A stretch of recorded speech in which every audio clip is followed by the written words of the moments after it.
Halo semuanya, kembali lagi di channel Filmmaker KW. Pada kesempatan kali ini kita akan merangkum alur cerita lagi ya. Film-film action lagi ya, yang diperankan oleh aktor favorit admin yaitu Ma Dong-seok alias Don Lee. Tanpa banyak ngobrol lagi, kita langsung saja ke alur ceritanya.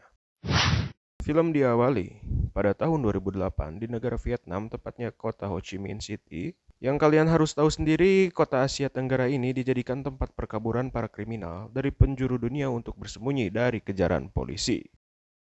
Di situ ada seorang putra konglomerat dari Korea yang ingin membeli tanah untuk dijadikan bisnis olehnya. Kemudian ia bertemu dengan Calo untuk melihat lokasi-lokasi tersebut. Sesampainya di tempat, rupanya si Calo ingin memperlakukan si anak orang kaya tersebut kepada seseorang yang mengaku punya usaha rental mobil.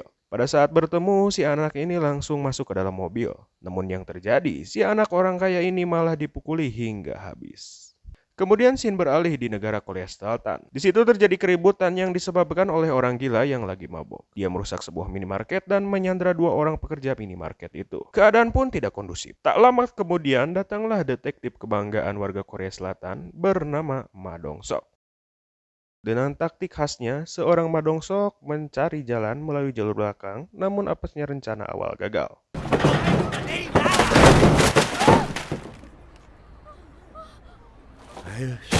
Lalu Sokdo mencoba untuk negosiasi dengan cara mendekati pelaku. Ketika mulai mendekat, pelaku pun ditaklukkan dalam 5 detik saja. Pekerja yang disandra pun segera dievakuasi. Meskipun pelaku sempat melakukan perlawanan, namun dengan siap Sokdo mengeluarkan tinju andalannya. Orang-orang pun di situ yang menonton bertepuk tangan dan bangga melihat peristiwa itu. Namun peristiwa itu viral dan Sokdo dikenakan sanksi karena melakukan kekerasan pada saat operasi. Setelah kejadian itu, Sokdo dan anak buahnya kembali ke markas. Saat sedang berkumpul, kapten pun masuk ke ruangan dan memerintah Sokdo untuk menjemput seorang buronan kriminal yang tiba-tiba menyerahkan diri di Vietnam. Namun Sokdo tidak sendiri, dia ditemani oleh kaptennya bernama John Il. Sesampainya di Vietnam, mereka dijemput oleh pegawai kedubes Korea yang berbasis di Vietnam. Mereka pun memutuskan untuk makan malam terlebih dahulu. Rupanya mereka makan malam di sebuah lingkungan yang didominasi oleh orang-orang Korea yang kabur dari kejaran polisi. Lalu Sokdo bertemu dengan seorang yang dia kenal bernama Gasolin. Si Gasolin ini memperingatkan Sokdo untuk berhati-hati karena polisi Korea tidak ada apa-apanya ketika sudah berada di Vietnam. Keesokan harinya, Sokdo dan Kapten John Il menuju ke kantor kedubes Korea. Sesampainya di sana, mereka menyadari bahwa banyak sekali turis Korea yang menghilang di Vietnam. Mereka pun bertanya-tanya. Lalu, Sokto dan Kapten menemui buronan yang menyerahkan diri itu bernama Jong Hun. Sokto dan kapten pun menginterogasi Jong Hun, namun Sokdo sudah tahu bahwa ada sesuatu yang ditutupi oleh Jong Hun. Namun Jong Hun tidak mau memberikan clue apapun. Jadi satu-satunya cara agar Jong Hun speak up adalah dengan memberikan sedikit tekanan padanya. Akhirnya cara itu pun berhasil dan Jong Hun pun mulai speak up. Setelah itu Sokdo dan kapten langsung menuju alamat yang disebutkan oleh Jong Hun untuk menemukan beberapa buronan lagi. Namun sayang sekali ketika sampai di alamat tujuan, si buron sudah tergeletak tanpa nyawa. Mereka pun menyadari ini bukan hanya sekedar kasus biasa. Dengan tergesa-gesa, Sokto dan kapten langsung menemui Jong Hun kembali dan menanyakan apa yang sebenarnya terjadi. Namun Jong Hun tampak ketakutan setelah mendengar kabar bahwa temannya terbunuh. Karena tidak mau membuka mulut, Jong Hun dipaksa untuk keluar membatalkan penyerahan dirinya. Namun dia tidak mau karena takut terbunuh juga. Jong Hun pun menceritakan apa yang sebenarnya terjadi. Dia dan Kang Hee Sang yang merupakan penjahat yang tak kenal ampun bekerja sama untuk menculik seorang anak kaya raya untuk mendapatkan uangnya. Namun ketika sudah berhasil menculik anak orang kaya tersebut, terjadi cekcok antara tim Jong Hun dan Kang Hee Sang karena imbalan yang tidak sepadan. Di tengah keributan itu, si anak orang kaya itu mencoba lari kabur dengan tenaga yang tersisa karena sudah babak belur. Mereka pun dengan cepat menangkapnya. Setelah ditangkap, Jong Hun dan kawan-kawan mendapatkan kata sandi berangkas itu. Namun naas, Kang Hee Sang malah membunuh anak itu. Termasuk teman Jong Hun pun ikut dibunuh oleh Kang Hee Sang karena banyak protes. Malam pun tiba, Kang Hee Sang menyuruh Jong Hun dan temannya untuk mengubur mayat-mayat yang tadi dibunuh olehnya. Pada saat yang bersamaan pun, teman dari Kang Hesang berhasil membawa isi berangkas si anak orang kaya yang bernilai 200.000 dolar dan emas batangan. Namun Kang Hesang belum puas dengan hasil itu. Dia inisiatif memotong bagian lengan mayat si anak orang kaya itu, lalu memotonya dan dikirimkan kepada ayah dari anak itu bernama Pak Choi dengan meminta tebusan sebesar 500.000 dolar. Beralih ke scene berikutnya, setelah mendengar cerita yang sebenarnya dari Jong Hoon, Sok-do pun langsung menginvestigasi kasus ini dengan terlebih dahulu mencari mayat yang dikubur oleh Jong Hoon. Walaupun sempat ditentang oleh pihak kedubes karena kasus tersebut bukan wewenang kedubes. Namun Sok-do tetap ngeyel untuk melanjutkan kasus tersebut. Pada saat yang bersamaan, Sok-do meminta anak buahnya yang berada di Korea untuk mencari informasi mengenai Kang Hesang dan Choi Yang-gi yang merupakan anak orang kaya. Mereka pun melanjutkan kasus ini dengan mencari lokasi yang menjadi tempat mayat-mayat dikuburkan. Setelah sekian lama menggali kuburan itu, akhirnya mereka menemukan mayat tersebut. Ketika olah TKP berlangsung, Sok-do menelpon kenalnya si Gasolin ini untuk menanyakan informasi tentang Kang Hesang. Menurut Gasolin, si Kang Hesang ini lagi diburu oleh preman lokal bernama Raku. Kemudian beralih ke scene lain. Sok-do dan Kapten mendatangi base camp Raku. Namun anak buah Raku sangat banyak dan Sok-do harus adu jotos dulu.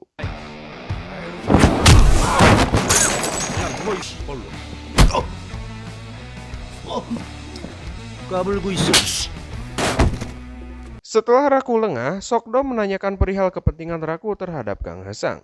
Dan ternyata Raku hanya disuruh oleh pembunuh bayaran dari Korea untuk menemukan tempat tinggal Kang Hesang. Sok-do mengetahui asal-usul dari anak orang kaya tersebut dan informasi mengenai Pak Choi yang merupakan ayah dari anak itu. Rupanya, Pak Choi mengirim beberapa pembunuh bayaran ke Vietnam untuk membunuh Kang Hesang demi membalaskan dendam anaknya itu. Beralih ke scene lain, ketika Kang Hesang dan temannya menuju ke rumah, dia sudah mengetahui bahwa tempat tinggalnya disusupi oleh orang asing. Sesampainya di rumah, Kang Hesang langsung menuju ke kamar mandi. Lalu para pembunuh bayaran pun mendekatinya. Ketika pembunuh bayaran lain sedang bersiap di depan pintu kamar mandi, Kang Hesang pun keluar. Dan perang pun terjadi.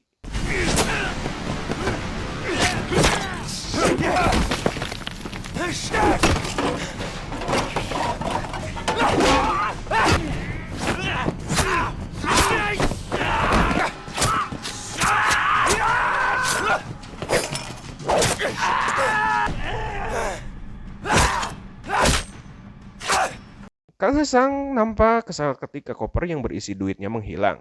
Lalu ia bertanya kepada salah satu pembunuh yang masih siuman. Kang Hesang pun mengetahui bahwa Pak Choi ingin membunuhnya. Pada saat yang bersamaan, Pak Choi menerima telepon dari Kang Hesang. Dia mengancam akan menemui Pak Choi ke Korea apabila uangnya tidak dikembalikan. Namun Pak Choi tidak takut dengan ancaman tersebut dan mengancamnya balik. Beralih ke scene lain.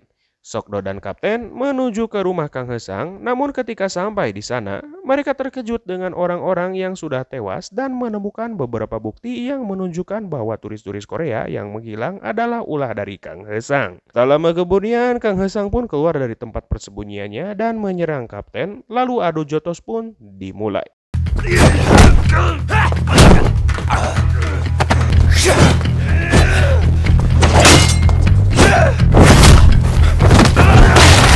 Ketika Kang Hesang hampir ditaklukkan, teman Kang Hesang membantunya dengan menyerang Sok-do. Dia mengambil kesempatan ini untuk kabur dan meninggalkan temannya yang sedang gelut dengan Sok-do. Beralih ke scene lain, Sok-do sedang menemani Kapten yang sedang dirawat di rumah sakit akibat luka bacoknya. Lalu tidak lama Sok-do menerima telepon dari anak buahnya yang berada di Korea dan menerima informasi tentang Kang Hesang. Namun sayangnya mereka berdua harus dideportasi ke Korea karena kegaduhan yang mereka buat selama berada di Vietnam. Namun sebelum itu, Sok-do menemui teman Kang Hesang yang sama-sama dirawat di rumah sakit untuk menanyakan kemana Kang Hesang ini pergi. Sesampainya di Korea, tanpa basa-basi Sok-do langsung menemui seorang kenalan yang bekerja sebagai penyelundup imigran gelap bernama Jang Isu untuk menanyakan keberadaan Kang Hesang yang memasuki Korea menggunakan kapal ilegal. Setelah mendapatkan informasi bahwa ada satu kapal ilegal yang mendarat, Sokdo menelepon anak buahnya untuk meminta CCTV di sekitar pelabuhan tersebut. Setelah mendapatkan CCTV, Sokdo dan anak buahnya memeriksa setiap pergerakan CCTV dan berhasil menemukan Kang Hesang dan langsung menuju lapangan untuk eksekusi. Di sisi lain, Pak Choi sudah mengetahui bahwa Kang Hesang sudah sampai di Korea. Maka dari itu, Pak Choi segera memanggil beberapa pembunuh bayaran lagi untuk membunuh Kang Hesang. Keesokan harinya, Sokdo dan kawan-kawan berkunjung ke pemakaman tempat anaknya Pak Choi dimakamkan. Di sana, Sokdo bertemu dengan istri dari Pak Choi. Dia berterima kasih kepada Sokdo karena sudah menemukan putranya. Setelah selesai dari pemakaman itu, Sokdo mendapat informasi bahwa mobil Kang Hesang telah ditemukan. Di scene lain, ternyata Kang Hesang membawa 2 orang pembunuh dari Filipina untuk membantunya dalam membunuh Pak Choi. 2 orang yang membantu Kang Hesang dalam misinya sedang berjaga di parkiran basement. Di sisi lain, Pak Choi tidak menyadari bahwa dia satu lift dengan Kang Hesang. Dan terjadilah keributan selama di lift itu. Namun sayangnya bodyguard Pak Choi tidak mampu melawan Kang Hesang. Pak Choi pun berhasil diculik. Kejadian ini segera diketahui setelah anak buah Sokdo memantau CCTV. Dengan cepat, mereka menghadang mobil Kang Hesang yang akan kabur. Namun mereka gagal dan Kang Hesang pun lolos dari kejaran. Beralih ke scene lain, rupanya rencana jahat Kang Hesang adalah meminta tebusan dengan jumlah yang fantastis kepada istri Pak Choi. Dan apabila istrinya tidak segera mengirimkan uang, maka nyawa Pak Choi akan terancam. Istri Pak Choi pun segera melapor kepada Sokdo. Di markas pun mereka menyusun rencana sebaik mungkin agar kasus ini segera beres. Ketika Kang Hesang menelpon, istri Pak Choi meminta 2 syarat untuk mencapai kesepakatan. Yang pertama, dia ingin menyerahkan uangnya secara tunai dan yang kedua adalah dia harus ditemani seorang supir. Namun mereka bingung siapa yang akan menjadi supirnya. Sokdo memikirkan satu orang yang memungkinkannya untuk menjadi sopir pada esok hari, yaitu Jang Isu. Keesokan harinya, Sokdo dan tim bersiap di tempatnya. Lalu istri Pak Choi pun segera berangkat dengan si sopir Jang Isu. Mereka diikuti oleh antek-anteknya tepat di belakang mobilnya. Di sisi lain, anak buah Sokdo berhasil menemukan keberadaan Kang Hesang. Dia pun langsung memasuki sebuah gedung untuk memastikannya. Dia menemukan Pak Choi tergeletak berlumuran darah. Namun ketika akan menyelamatkan Pak Choi, dia tertusuk oleh Kang Hesang. Kang Hesang pun berhasil kabur. Ketika di perjalanan, dia menelpon temannya untuk mundur dari misi karena polisi sudah mengejar mereka. Namun temannya ini tidak percaya dengan Kang Hesang. Mereka tetap mengejar mobil istrinya Pak Choi untuk membawa uang itu. Dan aksi kejar-kejaran pun terjadi antara mobil istri Pak Choi dan teman Kang Hesang. Mereka memasuki basement parkiran di sebuah mall. Di lain, istri Pak Choi memasuki sebuah mall dan pembunuh bayaran pun mengejarnya. Ketika istri Pak Choi tertangkap, datanglah Sokdo dan langsung menjotosnya.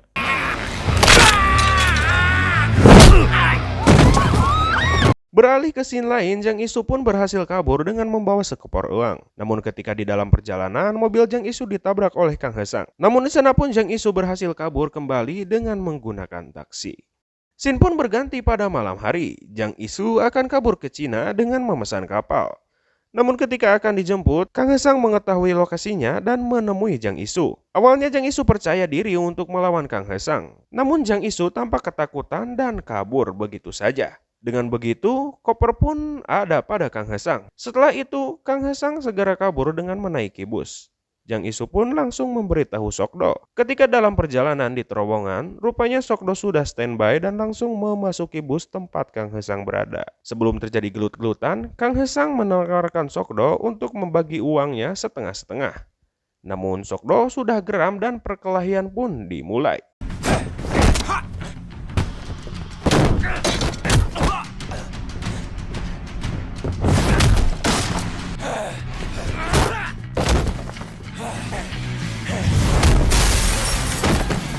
Rupanya Kang Hesang tidak menyerah begitu saja meskipun sudah beberapa kali terkena serangan mematikan Sokdo. Namun pada akhirnya Kang Hesang pun KO. Scene pun diakhiri dengan acara minum-minum seluruh anggota tim dan Sokdo dan kaptennya sangat senang sekali atas kasus ini. Film pun berakhir. Wow, film yang sangat-sangat seru sekali ya.